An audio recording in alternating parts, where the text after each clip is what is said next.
Assalamu alaikum. My name is Muhammad Koya, and in January 2016 I went on an incredibly inspiring trip to Elbasan in Albania, which is the headquarters of Rahma Mercy's work in the Balkans. I went to find out exactly what Rahma Mercy does, what some of its biggest achievements are, and how this all ties into Rahma Mercy's next major project.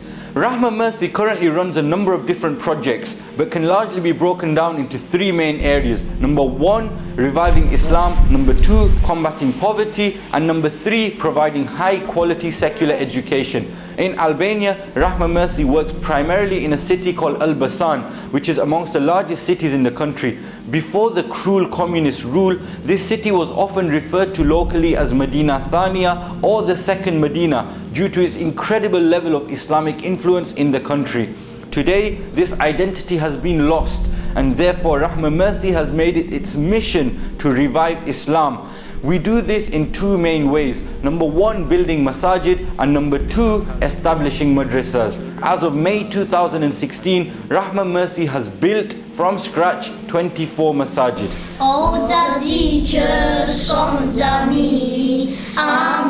As of April 2016, Rahma Mercy has established and is running over 100 madrasas across the Balkans with an incredible level of governance and scrutiny.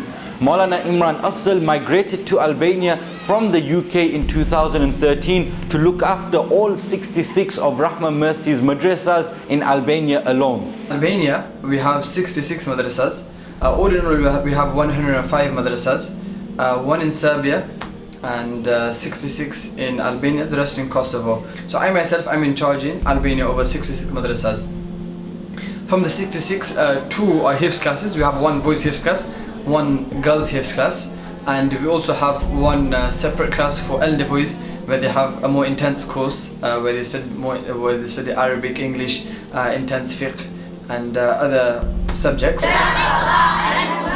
Between these 66 madrasas, we have 6 assessors, or we call them the assessment team, and each of them have responsibility for a certain amount of madrasas, which they have the responsibility of assessing the progress in that madrasa, and they are required to visit that madrasa at least once every 6 weeks, or if we feel that the madrasa is weak, then at least twice every 6 weeks. أعوذ بالله من الشيطان الرجيم. بسم الله الرحمن. I also have my set madaris. We have a small meeting in which we go over the pros and cons of each madrasa, and the negative points, if we feel that we can start working on them immediately, then we make a plan to start working on them. And if you feel as though we shouldn't just touch on the negatives right now and give the madrasa a bit more time to develop, then we give the madrasa more time to develop. Once we also have examinations. We have 2 types of examinations. We have oral and written. The written examinations cover the other topics like fiqh, akhlaq, adab, history, seerah, and obviously we need to have our oral exam where we test them on the surahs and the du'as and on the tajweed or the recitation of the Quran. وَالنَّهَارِ إِذَا جَلَّاهَا وَاللَّيْلِ إِذَا يَغْشَاهَا. One of our main projects in Rahma Mercy is with regards to the revival of Islam in Albania is setting up a madrasa system. So it's not a simple case of, okay, here's the teacher, here's the class, teacher students, we'll see you in 2 years time. We need to make sure that the money that people are investing into the madrasa system is being used properly. So what we make sure that we assess the teachers and make sure they're doing their job properly as well. We go around, check if the teachers are coming on time. Monthly, sorry, I forgot to mention this. Monthly, we also have gatherings. Monthly gathering once a month, where we have one for the male teachers, one for the female teachers. We just ask them how the madrasa is going, if there's any problems. If they have problems, then we discuss how to deal with the problems, whether it's problems from external, from outside of the madrasa, whether it's internal within the madrasa. Exchange ideas, how to teach the children, how to make teaching more interactive. وأعرض عن بعض فلما نبأها به قالت من أنبأك هذا. With regards to fees, alhamdulillah, the basic madrasa maktab system we don't charge any fees. The ages of the students range between, like, sometimes we get very young children coming in. Like, for example, the elder brother comes in, he'll bring the younger brother with them, or with him or her. So you can get up to 6, 7, 8 years old. So general ages of students, you could say between 10, 15, 16. However, we have the age range is really like from 6, 7 years old all the way up to 82. We have mothers who come in with their children. We have grandmothers, grandfathers who come in with their grandchildren. Sometimes in one madrasa you'll find 3 generations: the grandparent, the parent, and the child. I would claim that the madrasa system is central to the entire Rahma.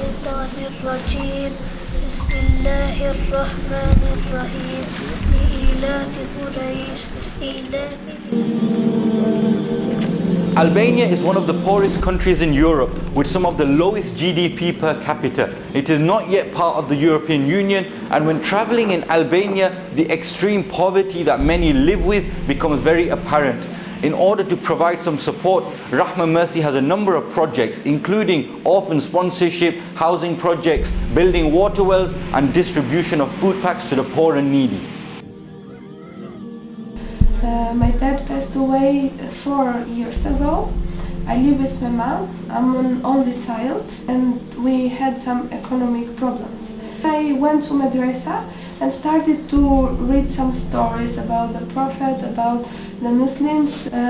My teacher used to pray when we were doing the lesson, and I started to feel so good when I used to put my head in sajda.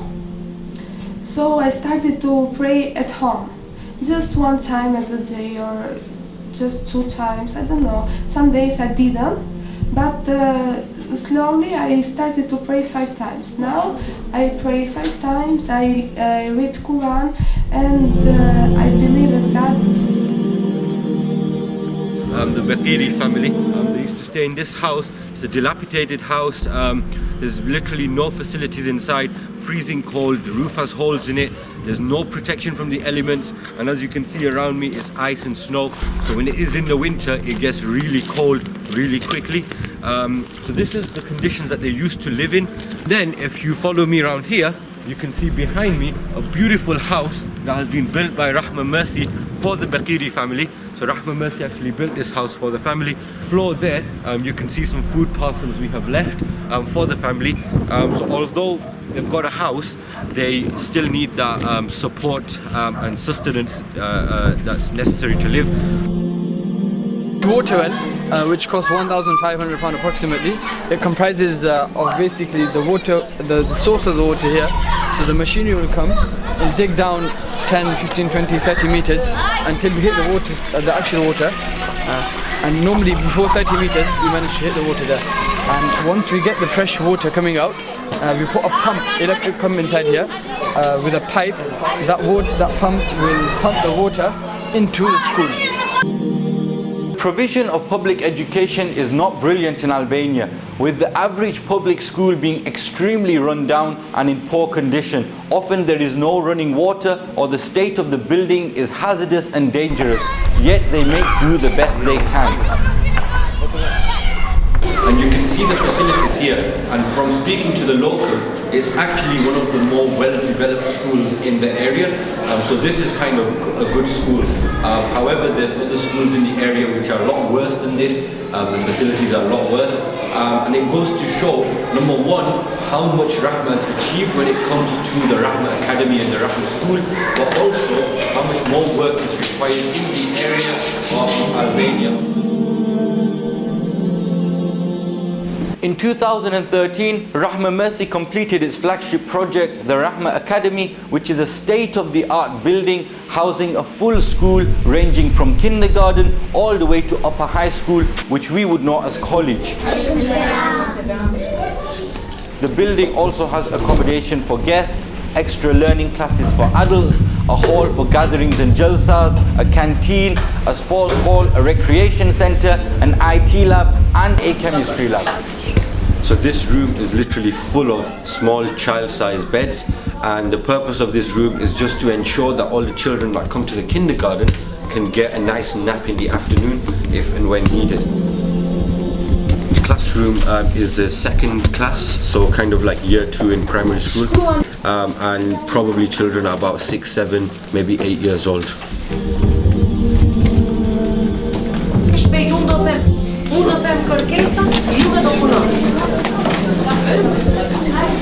So this is a lesson in progress at the moment. You can see the respect that these children have for people.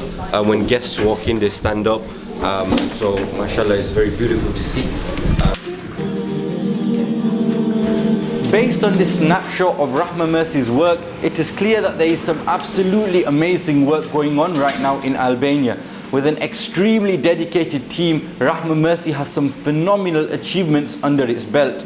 But the reality is that there is so much more to do. There are more orphans that need support. There are more villages that need a masjid. There are thousands of children that could benefit from a madrasa. And there are thousands of children that need better education. Maulana Azhar Minhas also migrated to Albania to oversee the Rahma Academy. We will hear a little bit from him about our new project and the latest dream and vision. MashaAllah, we are here on the newly secured land that Rahma Mercy has put a deposit down for. Alhamdulillah, this land, 6,000 square meters, equivalent of a football pitch. In fact, it's actually bigger than a professional football pitch. The area was a brewery from where alcohol used to be made and distributed to the four corners of Albania and even further throughout the Balkans.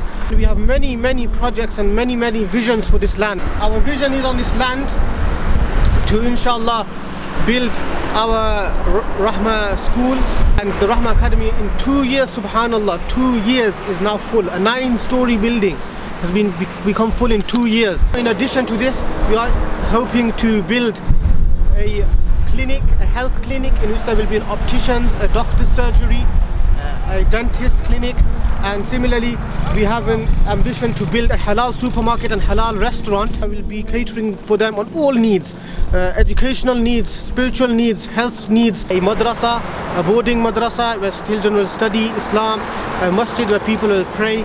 We have a vision to build a halal supermarket where people will be able to access halal food easily, a halal restaurant. Similarly, we have a vision to extend our current Rahma Academy and Rahma School building on this land so that we can build a kindergarten and a primary school to cater for our high waiting list and our excessive need that we have here in Albania. With the blessings of Allah subhanahu wa ta'ala, Rahma Mercy has achieved some fantastic things since its inception in 1999. Now the time has come for Rahma Mercy to take it even further, and I pray that Allah subhanahu wa ta'ala continues to shower success on this amazing organization.